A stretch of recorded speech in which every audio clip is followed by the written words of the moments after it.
the work of the Lord. That's what he's saying.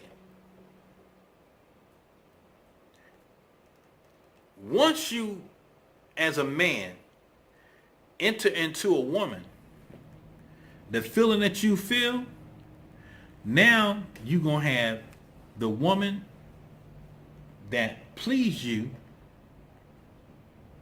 in that way. And then the Lord's teachings that you have, that you want to teach, that you want to do, going to start conflicting.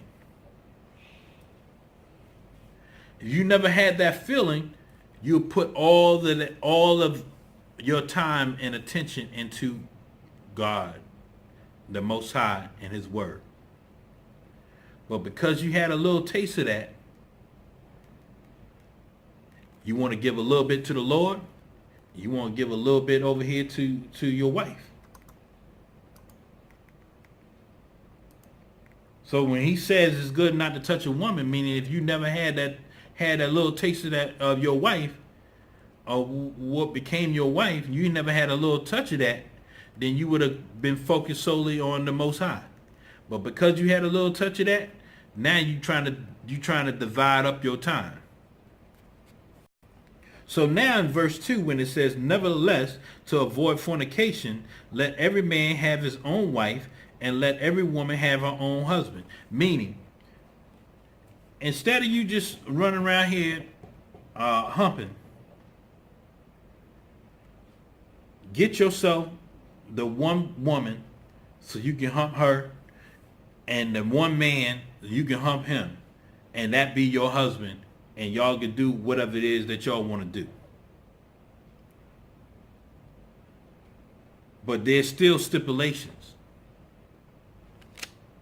So let's go down to verse 6. But I speak this by permission and not of a commandment. Now listen to what Paul is saying. When he said he speak this by permission and not of a commandment, what he's about to explain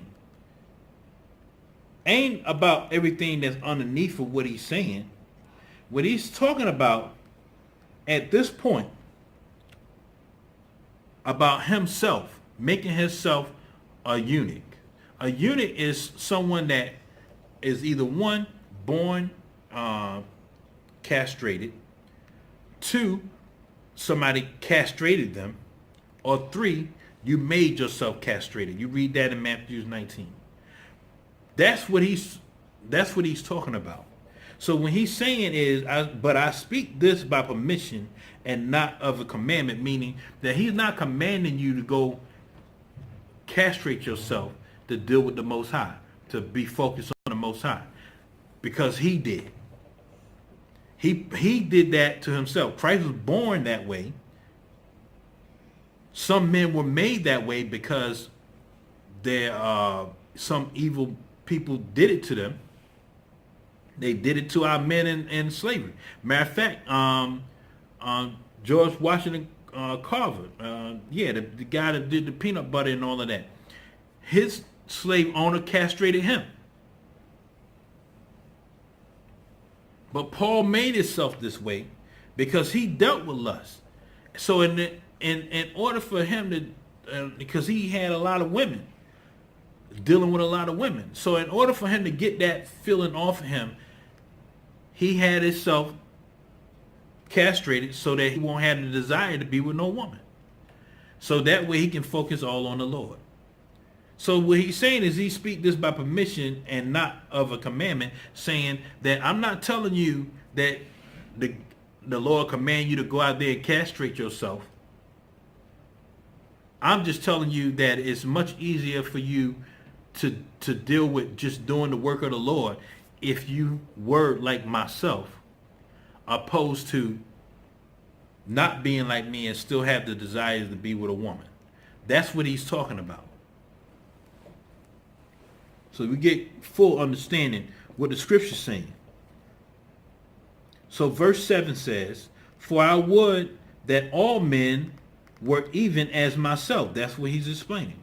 But every man have his proper gift of God, one after this manner and another after that. Meaning that We all have our gifts onto the Most High.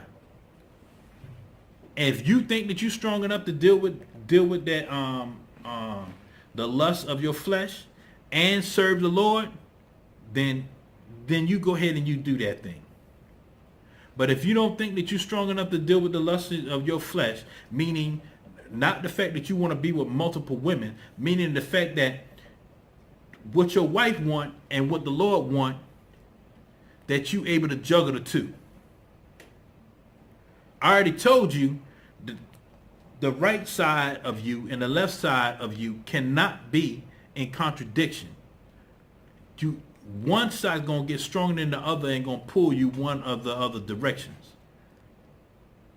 So if you putting yourself in a position where you got to choose between one of the two, oh, I'm going to make my wife happy or I'm going to make the Most High happy. Well, you make your wife, you say, okay, well, I'm going to make my wife happy and do everything that my wife want me to do. Now you ain't doing nothing the Lord wants you to do. Now you done made your wife your God.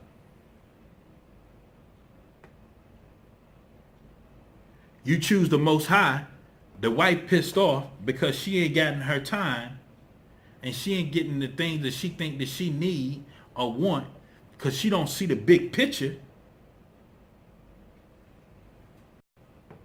And you choose the Lord. Don't worry about what's going on over there. If she got a problem with that, then she got a problem with that. You got to keep doing what you got to do for the Most High. Either she going to come around and she going to do for the Most High and then have some understanding, or he going to get rid of her for you and get you somebody that will. Just plain and simple.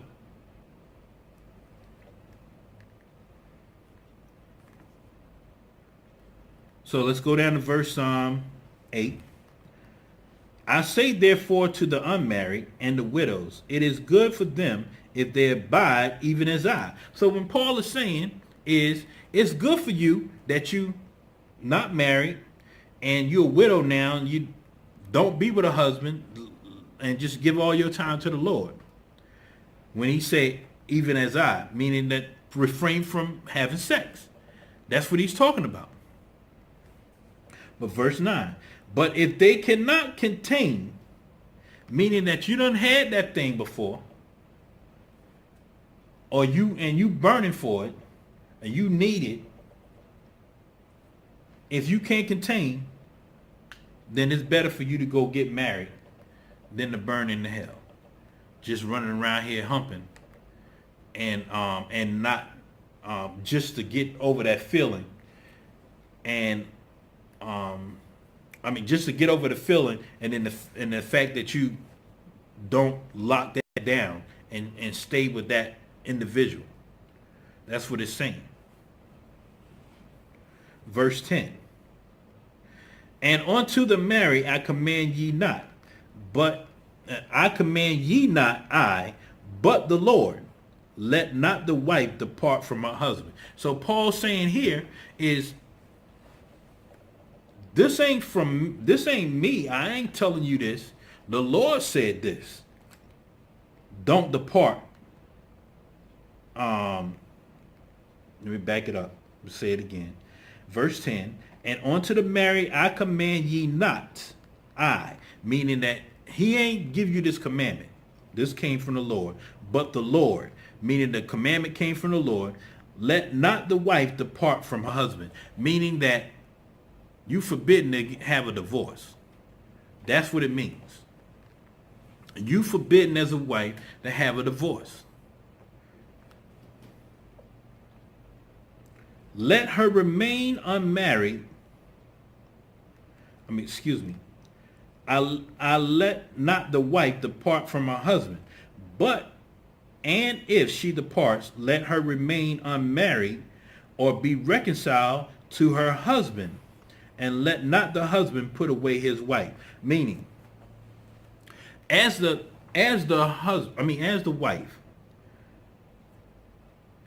it's not for you to divorce your husband. Nor is it for the husband to divorce his wife. You need some time to separate for y'all to get y'all thoughts in order, back together in some kind of way. You need to work some things out, whatever it may be. That woman stayed celibate in that whole time. We ain't talking about what the man doing. We talking about what the woman doing. They ain't giving a license for the man to go do whatever he want to do. But it's different from the woman. The woman stays celibate during this time of this separation between her and her husband. Then, like the scripture says, and if she departs, let her remain unmarried, meaning that she don't go lay with another man. She stays celibate. Or be reconciled to her husband, meaning that they work it out and then they come back together. Her and her husband come back together. She had not dealt with no other man.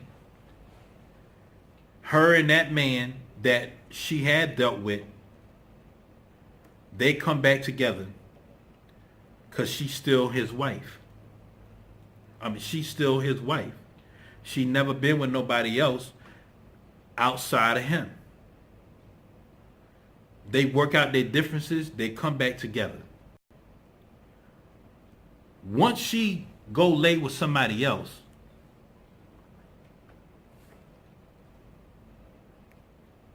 that's a wrap. Number one, the husband can't take her back. Ain't a question if he could or if he can't. He cannot take her back because she's defiled now. Part two of that, she committed adultery. So the man and that woman get back together after that woman had not laid with anyone else, and they come back together as a unit again. Then that could be so. So let's keep getting it. And let not the husband put away his wife, meaning that you come back together, that's it. That's that woman. That's you and that woman. You can't put her away. That's number one. Number two, she belongs to you. She's your possession. And you got to be honorable unto her. And just as like the scriptures say early on when we was reading in Ephesians, as Christ loved the church, you love your wife. As you love yourself, you love your wife, meaning that you don't put your hands on yourself, you won't put your hands on your wife. Vice versa. You don't put your, if you're a wife and you love yourself, you won't put your hands on your husband.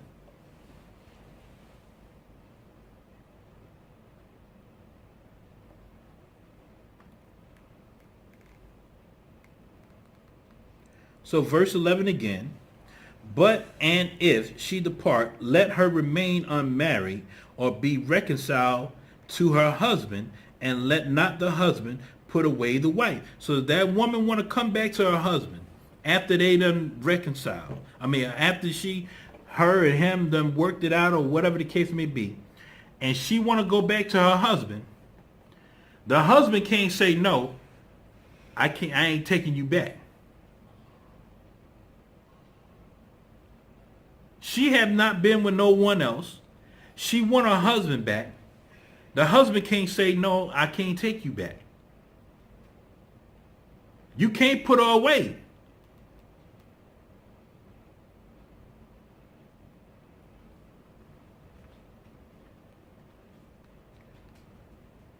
Verse 12. But to the rest speak I, not the Lord. If any brother have a wife that believeth not, and she be pleased to dwell with him, let him not put her away. So what this is saying is, if a brother or man, he got a wife. The wife don't believe in these laws, statutes, and commandments. And she's be pleased to dwell with him. Meaning that there's nothing she's doing to keep him from keeping God's laws, statutes, and commandments. Ain't nothing she's doing to stop that. She stay out of the way of that. She don't cook on the Sabbath or whatever the case may be. She don't do anything that contradicts or is contrary to the scriptures, dealing with that man or stopping him from dealing with the Lord. That's pleased to dwell.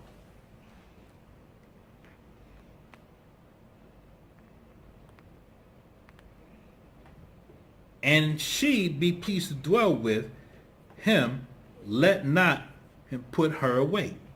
Verse 13. And the woman which have a husband and believeth not. Now it's the same thing, vice versa. You know, you got a husband and he pleased to dwell with you. He ain't doing nothing to stop you from keeping God's laws. He ain't, you in the house or whatever the case may be, he going to put something in the microwave or start cooking something or whatever the case may be, or whatever on the Sabbath day. He ain't doing that. If he leave out the house and go buy him something to eat, then that's him on his own business doing whatever he doing. But he ain't doing none of that in the house that y'all share together. He doing that on his own accord. If that's what's happening, then that's what's happening. But he ain't doing nothing to stop you from doing what you are doing. That you keep the laws, law, statutes, and commandments. He ain't doing nothing to stop you from doing that. Then don't put him away. Because the thought is that because you're doing that and because they actually keeping the laws to keep you happy, they in turn may realize, hey, this ain't so bad.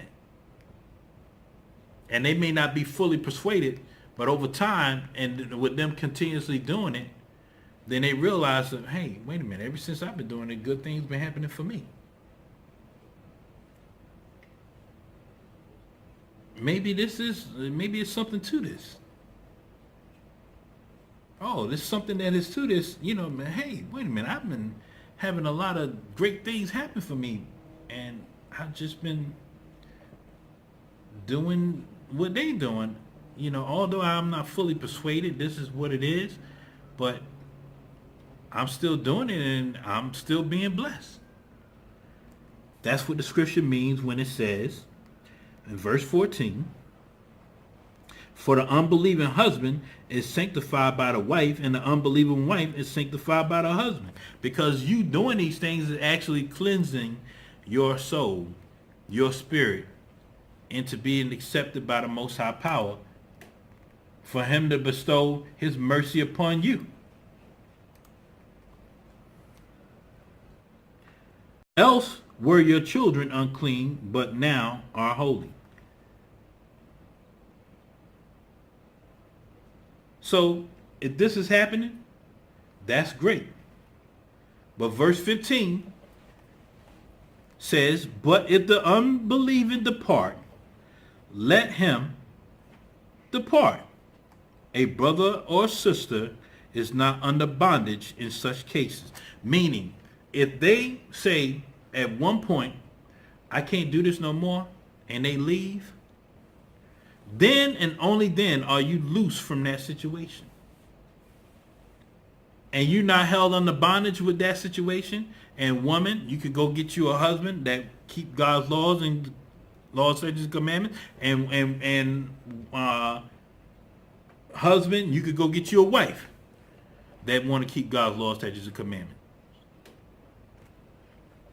It's real simple. This ain't rocket science.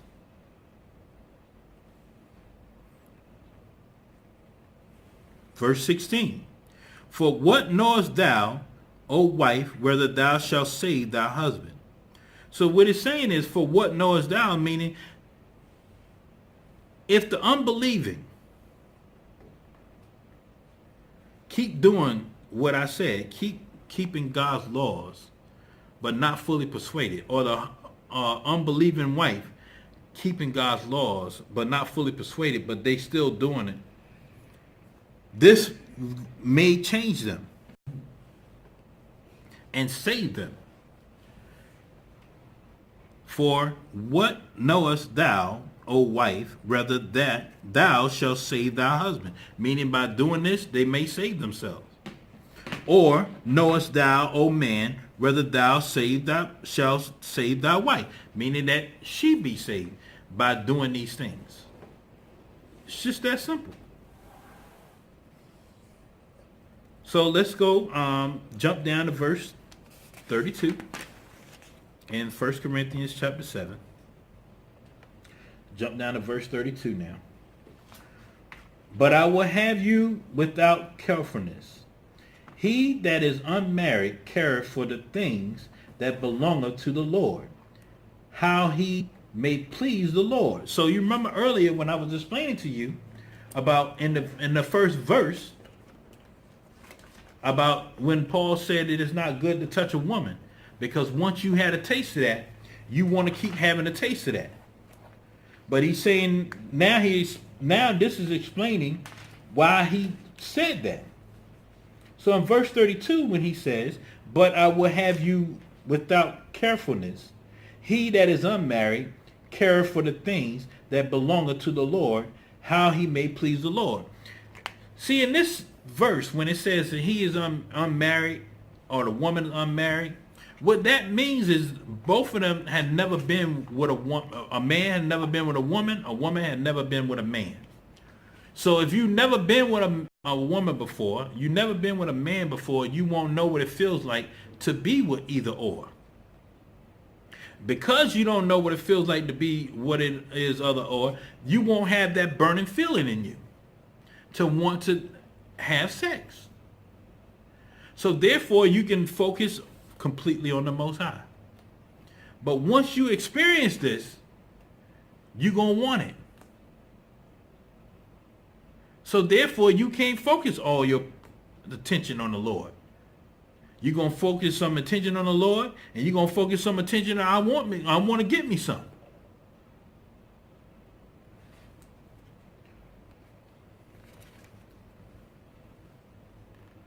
So verse 33, but he that is married careth for the things that are of the world, how he may please his wife.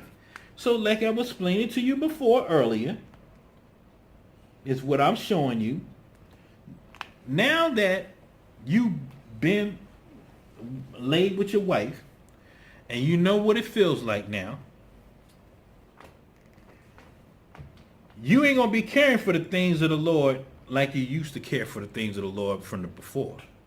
Now you're going to start caring for the things of the world and how you going to please your wife. So now, instead of you focusing on pleasing the Most High and doing his work and getting that word out there and teaching the people and so on and being a servant of God, you're going to be worried about doing whatever you got to do for your wife not to leave you or go somewhere else or go deal with other people.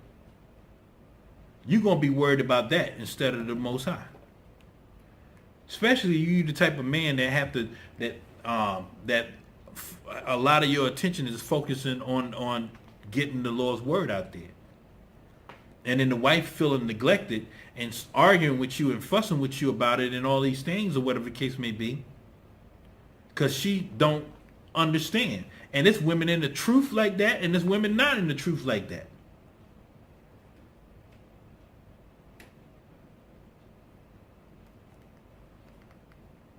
So verse 33 again, so but he that is married careth for the things that are of the world, how he may please his wife. In verse 34, there's a difference also between a wife and a virgin. The unmarried woman, meaning a woman that never had sex, careth for the things of the Lord. The same thing as the unmarried man that never been with a woman before, carries solely for the things of the Lord. It's saying the same thing about an unmarried woman that never been with a man before. She only cares about the things of the Lord. But what happens? The unmarried woman cares for the things of the Lord, that she may be holy both in body and in spirit. But she that is married cares for the things of the world, how she may please her husband. So instead of her now putting 110% in doing the things of the Most High, or doing things for the Most High, she trying to juggle between pleasing her husband and doing the things for him and doing things for the Lord. And what's going to happen is the majority of the time going to go for the husband, and the less of the time going to go for the Lord. What the Most High want is for the time to go to him, and you both be on the same sheet of music when they come to go to him, and then you two going to prosper from that. But we thinking backwards. We see the time going to the Most High is conflicting with our time with our spouses. Now they raising Cain. Now we giving more time to the spouses and less time to the Most High. Now you done chose your husband or your wife as your God, and you put the Most High on the back burner.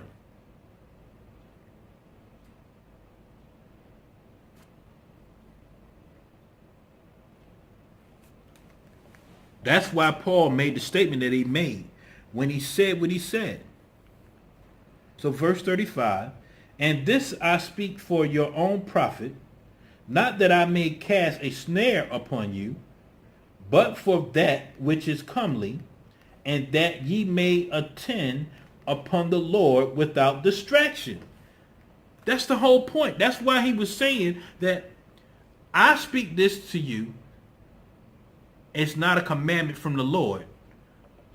In order for you to serve the Lord 100%, you got to make yourself a unit. Make yourself castrate yourself where you had no desire to have sex. So you had no desire to have sex, then you can solely focus your attention on the Most High. But once you have done this act, now you can't focus yourself on the Most High. So in verse 35, when he said, and this I speak for you for your own profit, meaning for you to fully give the Lord all of you. Your husband or your wife can't be a distraction. You trying to please them and trying to please Lord, that can't be a distraction. That's what he's saying.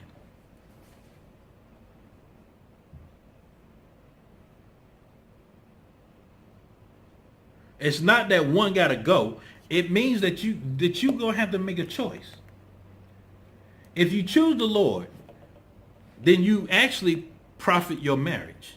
You choose your wife or your husband, you just made your wife or your husband your God. That's what you did.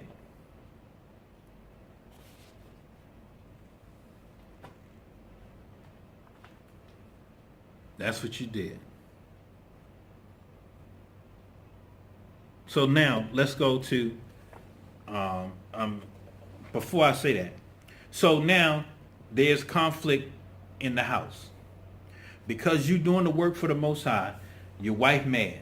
Because you're doing the work for the Most High, your husband mad. Because they feel like they're not getting the attention that they need from you, you giving it all to the Lord. Now they mad. Now the wife or the husband lash out at the husband or the wife in retribution because they mad. They not getting the attention that they want from you. Now they upset. Now they saying harsh things to you. You know, cursing you out, having arguments out of nowhere about everything. now it's drama between you both. Because now you having to make a decision to choose the Most High or your marriage. The Most High or your betrothal. That's the dilemma that you're in. So now let's go to the book of Sirach, chapter 28.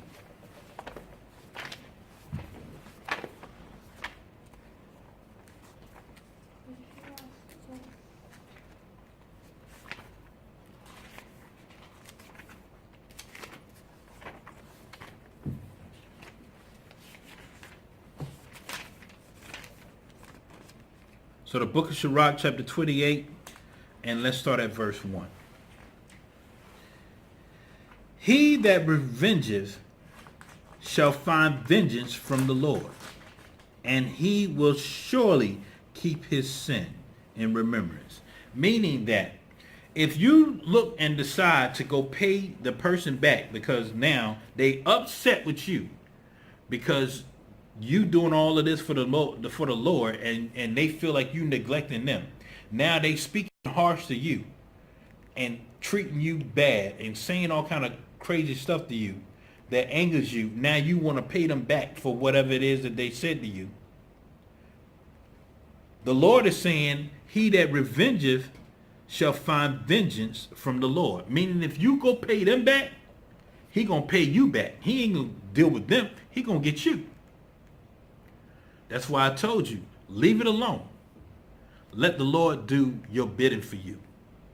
He gonna straighten that thing out.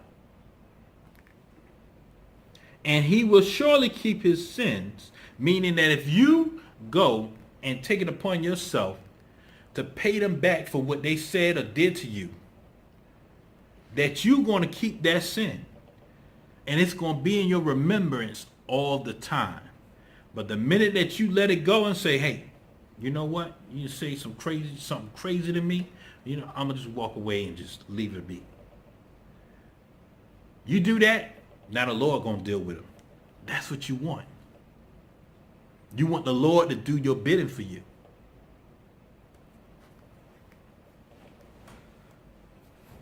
Verse 2.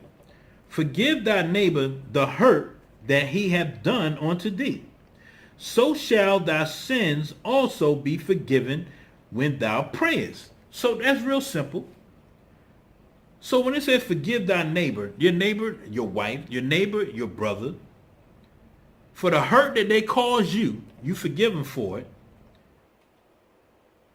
You have mercy on them and don't do what you was thinking that you want to do, but you don't do it.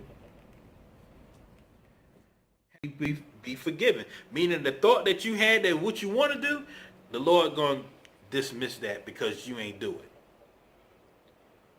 And when you pray about what you want the Lord to handle this individual, the Lord going to answer that prayer.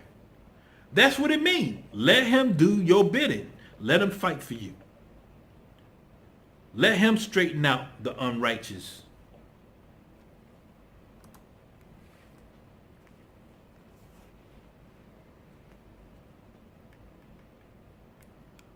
Verse 3.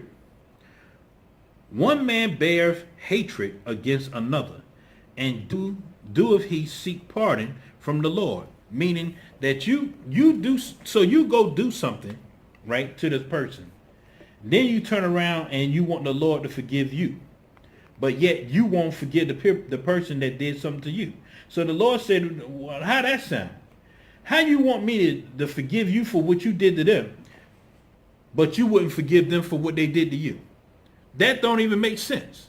That's what the Most High is saying. Get out of here with that craziness. You want me to forgive you for what they did? You want me to forgive them? Forgive you? Then don't do nothing to them. Let me handle this. That's what he's saying. Verse 4.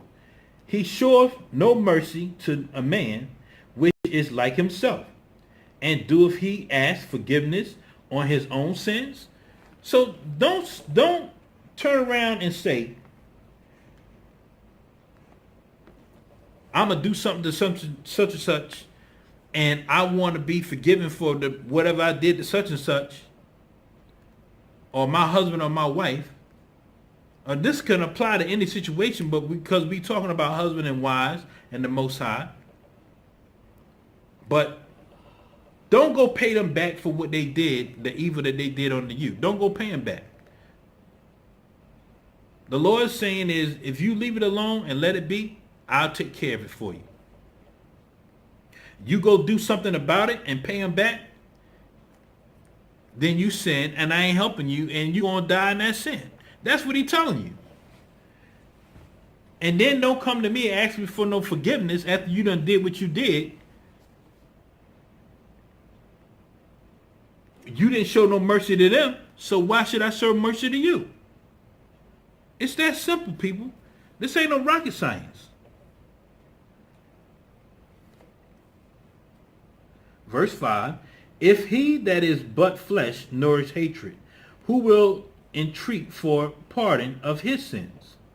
Remember the end, and let enmity cease. When it says 6, remember the end is what's to come, when the return of Christ. That's what it means by remember the end. And let enmity cease. Let your hatred cease. Your hatred for whatever they did, let it cease. Let it be.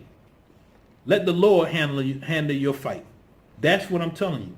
Let the Lord do your fight. So verse 6 again. Remember thy end, meaning that salvation that's coming, you want to remember that. So don't do nothing to them. Let the Lord handle it. And let the enmity cease. Remember the corruption and death, and abide in thy commandments. Verse 7. Remember the commandments, and bear no malice to thy neighbor. Remember the covenant of the highest, and wink at ignorance. It's real that simple. The Lord's telling you, remember the commandments, remember the end that is coming, and the salvation that you're going to get by not dealing with this individual, not putting your words to them, not putting your hands on them about what they said or did to you. Let them be. You're going to remember the end because it's coming, and we wink at their ignorance. You give them the one-eye wink. You know what? I'm good. And wink your eye and walk away.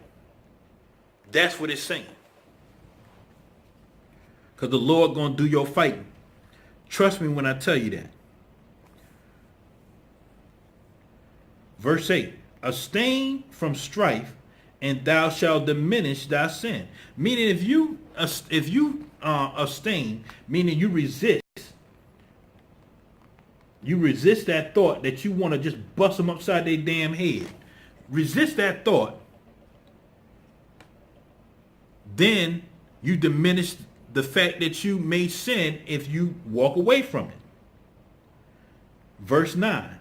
A sinful man disquieteth friends, and maketh a debate among them that be at peace. So when it says a sinful man disquieted friends, and maketh a debate at them that be at peace, meaning that you want to be at peace, you walk away from that sinful man, it can't be no argument. Or that sinful woman, can't be no argument. Can't be no argument after that. It's a wrap. They be arguing with themselves. So what? Who cares? Verse 11. And hasty contention kindle a fire, and a hasty fighting sheddeth blood. Meaning when you do something in haste, you don't think about it, the things that come of that, you're going to regret doing it. That's why it's better for you to walk away. You walk away. Cool down. Go in your closet. Pray to the Lord and let him handle it. It ain't no sucker move for you to do that. Believe me when I tell you that. It doesn't show you as no sucker or somebody weak because you do that.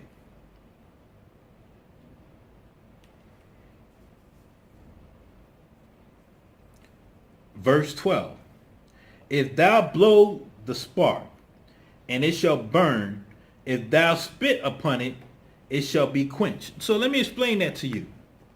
If it says here, if thou blow the spark, meaning if you go ahead and you speak, like if they F you this, F you that, later for you this and that, you ain't sugar honey iced tea, so on and so forth. That's what they doing or whatever the case may be, and you answer them back, saying the same things back to them, that's what it means by you blow the spark.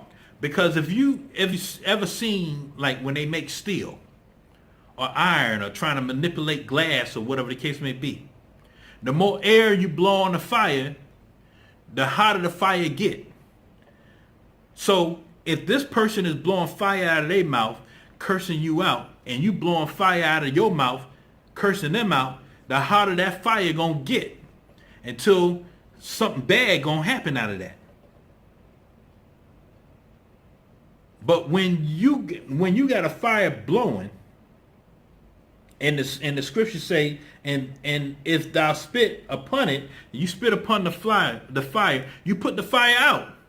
Don't mean that you spit on the person. It means that it's a metaphor. It's like you close your mouth. It's like putting spit on the fire. So if they got fire come out of their mouth, you close yours and go another direction. You just put the fire out.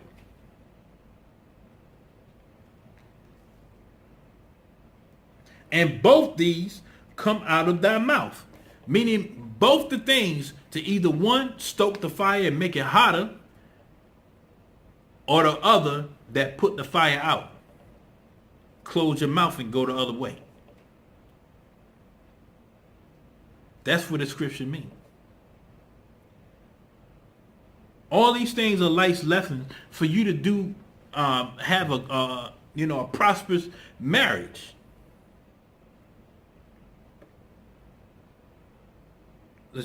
Verse 13. Curse the whispers and double tongue, for such have destroyed many that were at peace. So when it say curse the whispers and the double tongue, that's two things. The whispers is somebody speaking, whether it be behind your back or whatever the case may be, or you know how husbands and wives say things under their breath towards one another, trying to hurt one another's feelings or whatever the case may be, trying to get them to fight. And then it says a double tongue, for such have destroyed many that were at peace, meaning that a person that is trying not to deal with you, not to deal with the drama that you're trying to bring. And 1 minute you saying you love them, the next minute you cursing them out. And you trying to bring the person that's always at peace with you to wrath. You at peace, stay at peace. Go another room, go somewhere, do whatever you got to do to keep from having to go back and forth with this person that trying to get you out of your place.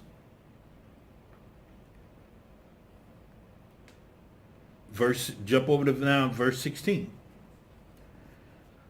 Whoso hearken unto it shall never find rest. So when it said whoso, it meaning like whosoever listen to this arguing back and forth, and you let this thing get the best of you, you ain't gonna never find no peace. You ain't gonna never find no rest from this drama. And you will never dwell quietly. But the minute that even if they coming around you trying to bring it fight to you, you just go the other way. You just block them out. Whatever you do, don't do anything to them. That's what I'm telling you. Let the Lord do your work. Whatever they say, let them say it.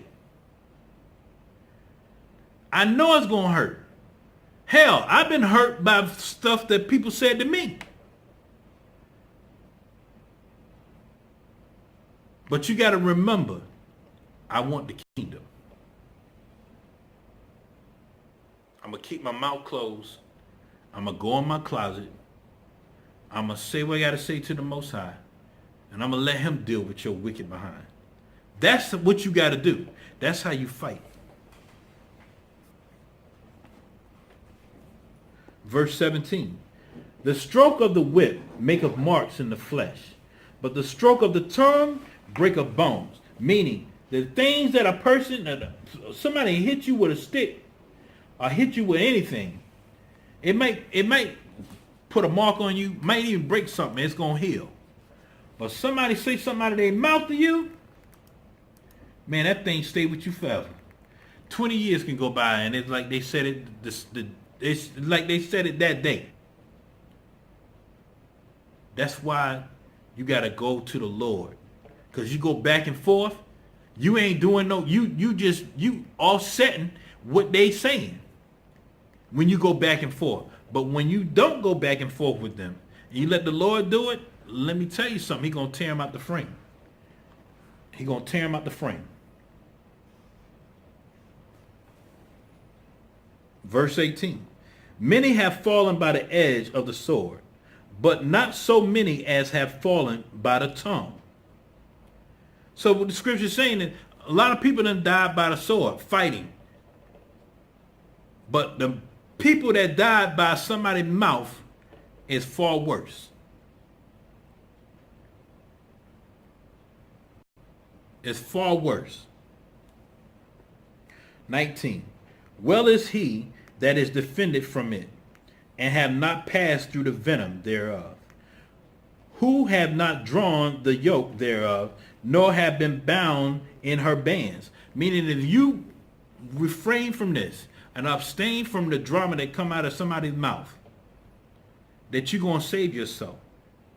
That's the best way for you to defend yourself from the venom that come out of their mouth. And let the Lord do your fighting.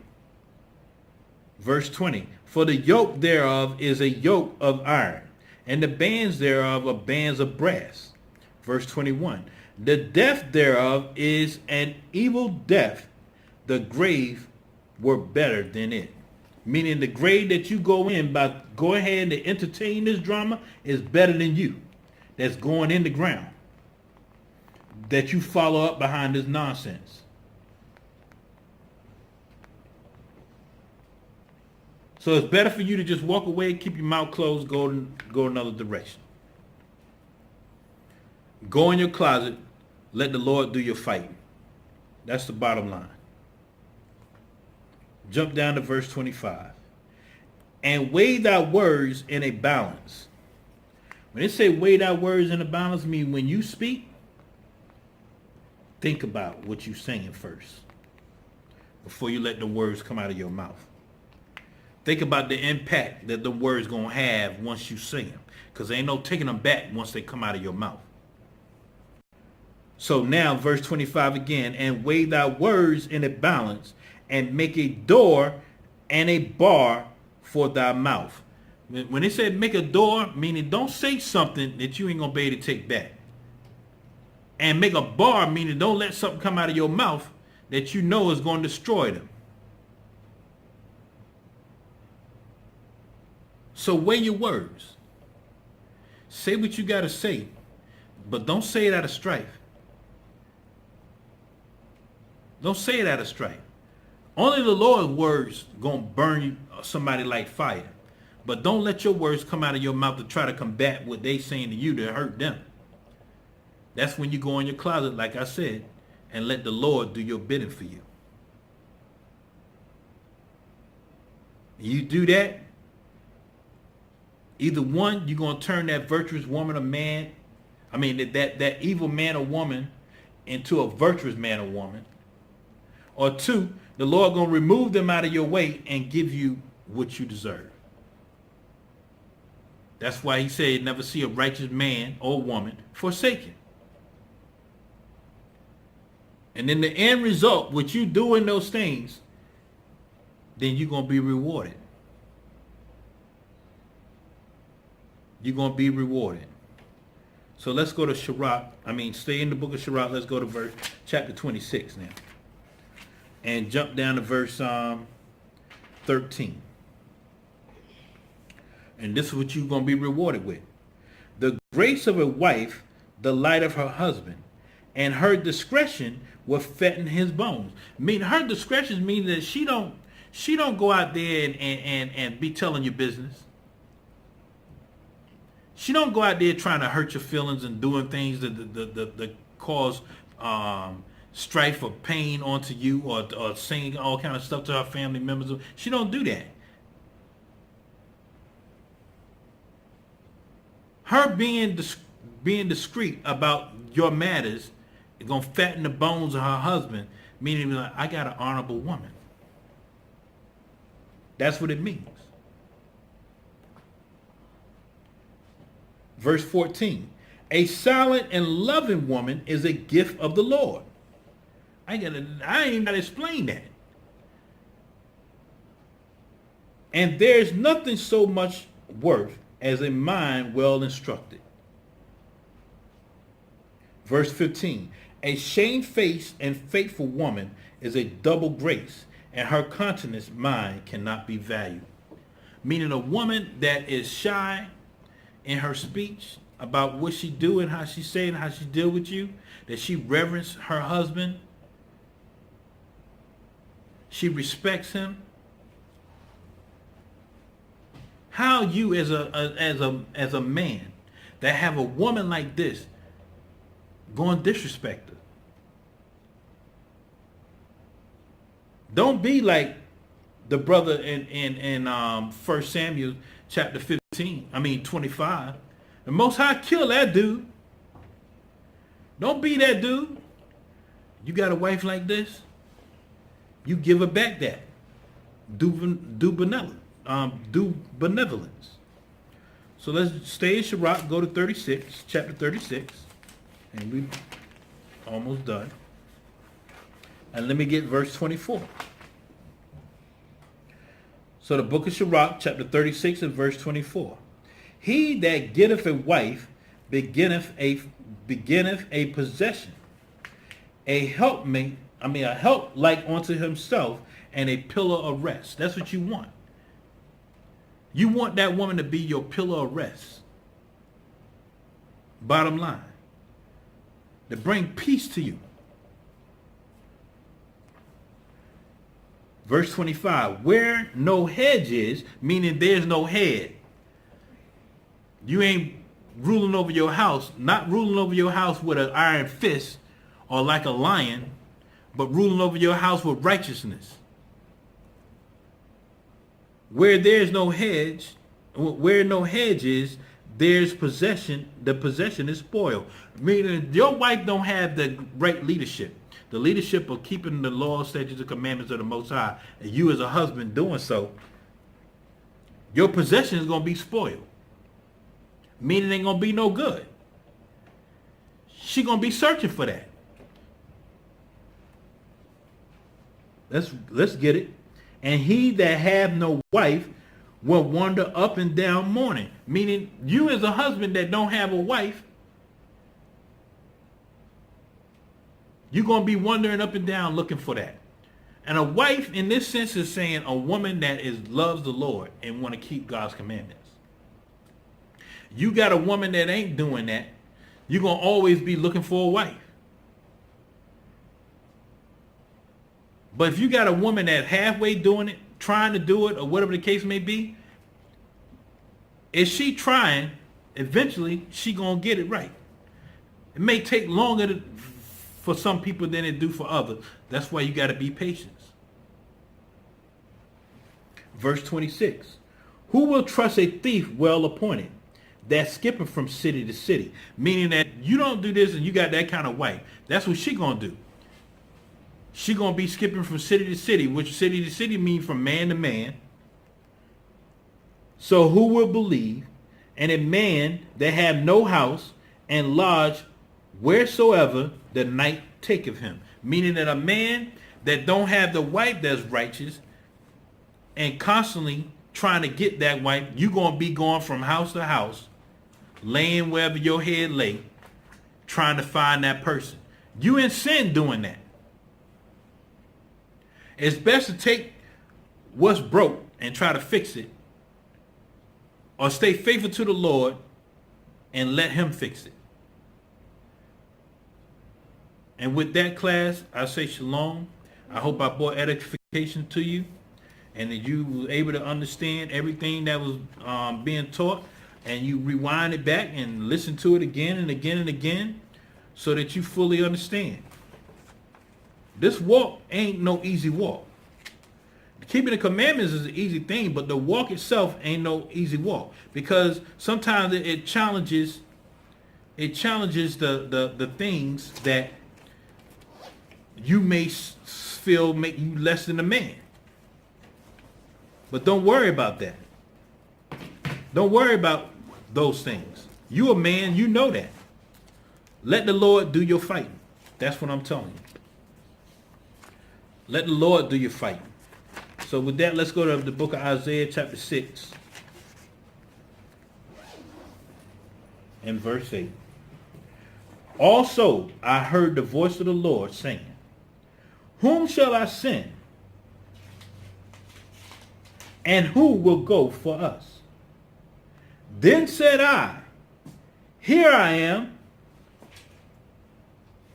Here am I, send me. Meaning that you're going to go fight for the Lord at all times. You're never going to let anything stop you from doing that. You're going to serve the Lord. And with that, I say shalom. Most High Christ bless, and have a happy Sabbath.